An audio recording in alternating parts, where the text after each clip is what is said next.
With everything that was said, we provided an argument on why California should raise the minimum wage. I'm going to summarize and refute why our plan to raise the minimum wage is the best and that it can reflect the cost of living. We discussed some of our advantages to this plan.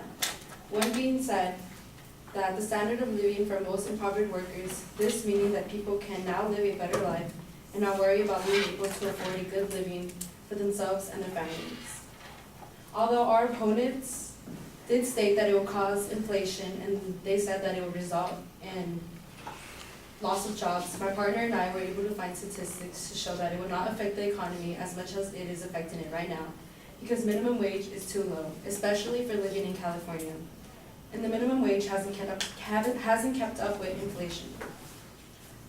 As a result, the pay of many workers, particularly with those families of 3 or more, are now well below the poverty level, states Politics of Poverty, OX, FamilyInAmericas.org.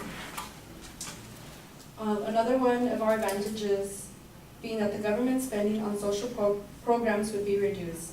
Many people now will be able to afford a living and not depend on the government as much.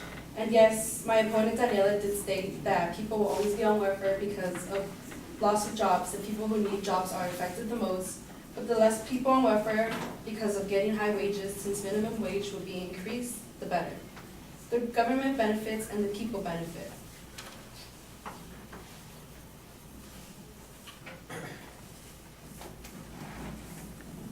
Also, instead of money going into social programs, more money can go into programs such as finding cancer. Another one of our advantages to our plan is that the economy would be so much better because additional income would be spent by customers and consumers. Making more money means spending more, right? And spending more means more money to the businesses. This is good because everyone is going to benefit from this. No one would be left out in the boost of the economy.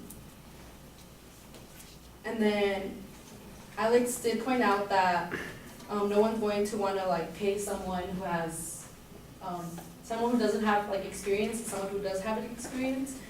But even if the employees have to pay higher wages, then consumers have to pay higher prices. So everyone can still have their job, and consumers are going to make more money. This can buy more products, and the employees will not lose any money. It's a win-win.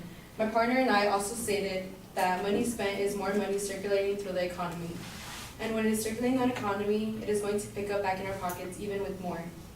For the last point that I'm going to refute is how minimum wage doesn't cover rent in the U.S. Like we said before, a minimum wage is too low to be paying for food and other utilities such as bills and rent.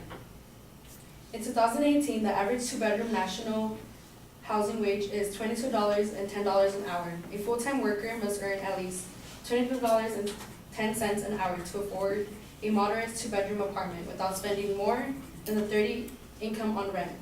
This wage would vary from state to state.